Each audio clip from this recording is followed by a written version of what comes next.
Reconnaissons-le, ce qui est primordial, c'est ce secret qui consiste à pouvoir introduire la majesté du Seigneur dans une situation, remettant tout pouvoir entre ses mains.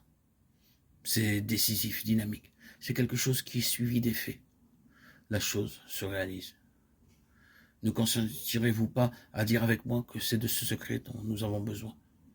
Et pour cela, je le répète, nous devons avoir une nouvelle et puissante pénétration de notre être intérieur, de la grandeur du Seigneur Jésus.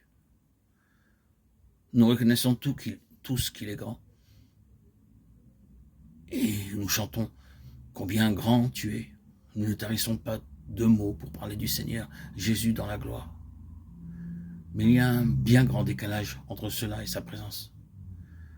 C'est là qu'est la tragédie. Et c'est cela le problème et l'explication de notre étonnement. Lui, il est ainsi. Mais les situations sont autrement et ces deux choses ne sont pas reliées. Pourquoi est-ce qu'il a pris ses 3 disciples sur la montagne? Ce n'est pas simplement parce qu'il avait un cœur qui aspirait à la communion. Non, non. Il savait qui ils étaient. Il connaissait leur avenir. Il connaissait la position que Pierre allait prendre. Il connaissait le ministère que Jean allait accomplir. En allant bien au-delà de la durée de vie de tous les autres, il les prenait là avec lui, avec un seul objet en vue, afin que dans les jours à venir, quand il rencontrerait ces situations sur cette terre, dans ce monde, il soit en possession du secret de sa majesté. En cela, il devait être un maillon entre lui dans la gloire et la situation de honte et de défaite ici-bas. Est-ce que ce n'est pas cela la vocation de l'Église? Celle d'être son maillon entre le ciel et la terre, d'être un instrument qui affirme que son royaume est au-dessus du royaume de Satan. N'est-ce pas cela que nous sommes appelés? Si cela n'est pas ainsi, alors je ne sais pas ce que nous faisons ici-bas. Si nous échouons dans cela, nous pouvons cependant nous investir dans 1001 choses, mais l'ennemi se rira bien de nous.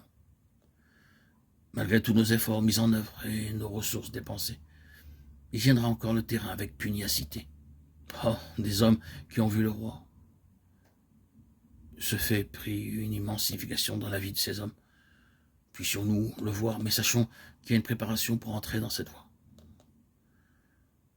Avant de commencer à prier pour des situations, prions pour une nouvelle vision de la majesté et de la gloire du Seigneur Jésus. C'est alors que rien ne sera impossible. Je crois que c'est ce qui était dans la pensée du Seigneur, quand il disait « Si vous avez la foi comme un grain de semence de moutarde, ce n'est pas simplement le fait de croire psychologiquement. Si vous avez saisi la moindre signification de sa majesté, alors tout est possible.